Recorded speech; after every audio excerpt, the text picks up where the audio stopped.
Image trace in Illustrator is maybe one of my favorite parts of the program.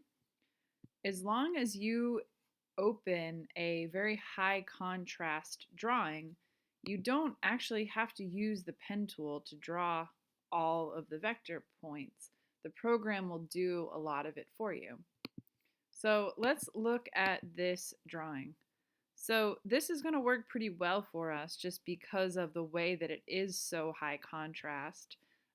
So again, these black may be drawn with a black marker on a white background.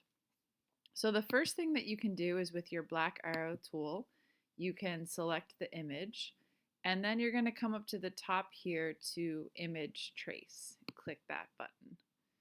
So very quickly, you're going to see what it would look like in solid black and white.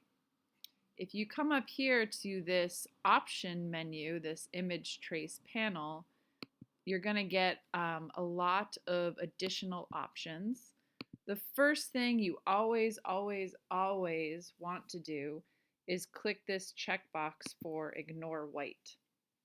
If you don't hit that checkbox for ignore white, it's actually going to draw all of the black shapes and all of the white shapes on top of one another. And it's going to make it incredibly hard to refine this image once you expand it. Some of the other options that you have here are for threshold. So threshold is basically the levels here. So all the way over to the left, meaning it's a very white, sort of open, almost like no content there at all.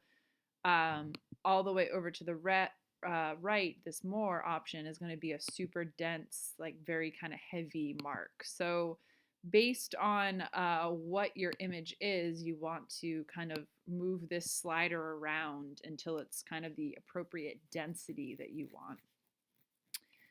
Some of the other things you might play around with, this noise might come into play, especially if you have kind of like a background texture that might help knock some of that down. But as long as your image is coming in pretty strong contrast, you probably don't have to play with that noise filter too much. Another thing to pay attention to down here is how many paths and how many anchors you have. So you want to keep this number as low as possible. So for that reason, you might want to adjust this path fitting option. So let's see what happens if I drop this down really low. See how my anchor numbers are going down, but it's also becoming less detailed. So you don't want to sacrifice too much detail. You want to find this kind of happy medium, maybe, where there's a decent amount of detail still in the image, but that you don't have a ton of anchors here. So once you get the image to the way that you want it, and I should actually make a note, we're going to mostly focus on black and white when we do this. Color or grayscale won't necessarily work for this application. So you want to make sure this mode is on black and white. Always, always, always double check that ignore white checkbox is clicked. So a lot of people think, okay, my image is actually traced now, but there's one more step that you have to do to actually trace it, and that's up here on this expand button. So by just clicking that expand button, this is what kind of breaks apart your entire image into black and white shapes.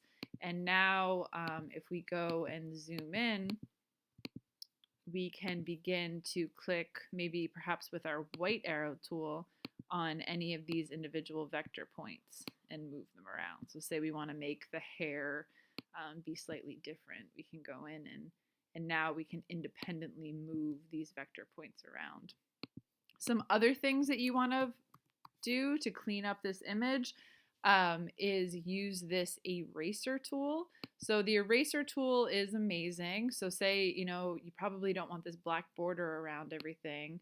You can come in here with this eraser tool and simply erase these vector points. So this is kind of treating it almost like it's pixel-based artwork, right? Like we're not having to go in. We could, if we wanted to, go into the group. So we're like double clicking so that we can access into this group and click this original path and move it, delete it that way.